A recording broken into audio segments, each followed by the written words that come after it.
Heads of State, His Excellency Blaise Compaoré, His Excellency Faure Gnassingbé, Prime Minister and members of Cabinet, Speaker of the House, Roth Kabore, President of the Constitutional Court, heads of institutions, Minister of Post and Telecommunications, fellow CEOs, ambassadors, Mayor Compaoré, distinguished guests, ladies and gentlemen. It's an honor to speak today before such a distinguished group of leaders from governments, international groups, and non-governmental organizations. I know you're here because of your dedication to changing people's lives for the better. And I admire that commitment, that passion, and the hard work. I believe this is a very important event, and I'm confident that the ideas that you share during the next 3 days will have a far-reaching and positive impact on people and businesses across Africa. In truth, I'm also here because I'm excited by Africa's incredible potential and its undeniable progress. You have vast natural resources, of course, but more than that, you have an incredible richness in human resources.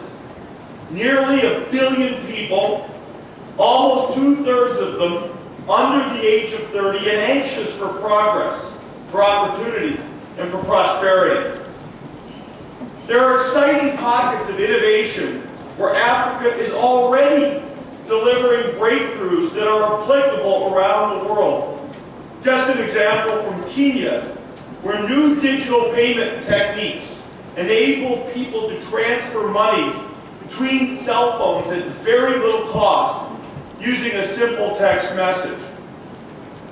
At the same time, of course, there are issues related to education, to healthcare, to basic infrastructure, and to support for business and entrepreneurship that still do need to be addressed. Like me, you're here because you believe information and communication technologies can play a critical role in addressing many of these issues. So today I'd like to share my thoughts on some of the technology changes we'll see in the years ahead and the impact we think those changes can have on enabling Africa to build knowledge-based economies and create sustainable growth. Africa. At the heart of that change is 5 key trends. 1, during the next decade, we're going to see more and more compute processing power, and all of that processing power and all of that stored information from almost anywhere in the globe, interacting with other people. And finally, screens and projection devices will become cheaper and lighter and better. 10 years from now, inexpensive, high-definition screens will be almost everywhere, and we'll simply link our devices to a nearby display or project information onto a more portable, but also more connected, and of course, easier to use. In the process, these trends will help lower some of the barriers that limit technology access for so many people in Africa today. The great expanse of this continent, the way that all emerging economies are constructed. In my travels, I've come to believe that most developing nations, there's a market of relatively affluent businesses and consumers who enjoy the same level of technology sophistication. For this segment of the population, internet access and more powerful and inexpensive computing will help spread knowledge about successful approaches to agriculture and basic technologies that have helped other communities move beyond pure subsistence living. These changes will also have a dramatic impact on the tens of millions, hundreds of millions of African children who don't attend school today. Technology can help us provide educational opportunities, even where resources are limited, enabling any teacher or student with basic digital technology to access world-class educational materials.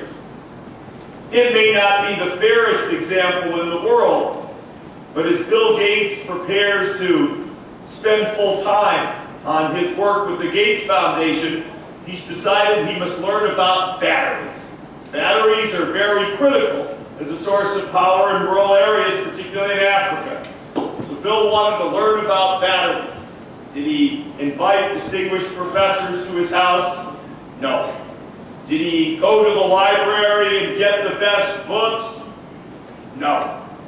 He went on the internet and he took the course in batteries. It's taught at MIT, the finest battery course in the world. And if you think about it, all of that kind of material and training and education will be available any place in the world, and not just to the world's richest people, but also to the world's poorest. And I think that's amazing. These trends are also going to help us address issues of scale in healthcare, where access to doctors is limited. A mobile phone linked to a cheap display will enable people to get world-class treatment and information from doctors that may be in a hospital hundreds of miles away. For the emerging middle class, access to more powerful, more affordable computing will support the rise of small businesses and local entrepreneur jobs for literally tens of thousands of people. For people in both the lowest part of the economic pyramid and the emerging middle, no more long, costly trips into a distant urban center. No more long, time-wasting lines to achievements. Technology is just a tool. It's an enabler. It empowers people to make progress. Real progress will take real commitment. Governments must commit to transparency and to eliminating the barriers that hamper entrepreneurship, business creation, and economic opportunity. Some countries have made considerable progress, but there's more work to do. There are 3 practical steps I believe we can take today to drive short-term benefit and longer-term development. The first is internet bandwidth. Access to web-based information and communications is essential for everything from expanding educational opportunities to improving healthcare and access to governmental services. Supporting the creation of the appropriate infrastructure is vital for all governments and all entrepreneurs throughout Africa. Second, telecommunications deregulation may have a role to play in improving the quality of fixed-line telephony and open the doors to even broader expansion of cellular communications. And that's very important to consider to bring these benefits more broadly. Finally, reducing the taxes on information and communications technology could help create local markets that are more conducive to technology adoption and growth. Today, in many countries across Africa, high taxes on imported technology limit the affordability of computing and actually hinder efforts to deliver the best technology to people. I also believe that partnership is essential. To address the issues that African nations face, collaboration between the private sector, government, non-governmental organizations is critical. Together, we can invest in education and in the development of local businesses to drive positive social and economic change. Sheikh Diarra, the regional chairman for Microsoft, has said many times that we believe in the incredible potential of Africa. We do see how technology can help the continent overcome many of the challenges that it faces and become truly competitive in the global marketplace. I'm here today to echo those remarks. Microsoft remains firmly committed to our business, our people, our customers, and our partners across Africa. Our goal is to work in close partnership with all of you here today. And together, we believe we can drive sustainable economic growth and enable people and businesses throughout Africa to realize their full potential. I thank you for your time and attention, and I'm sure over the years to come, we'll be celebrating the progress that's been made through the adoption of information and communications technology. Thank you.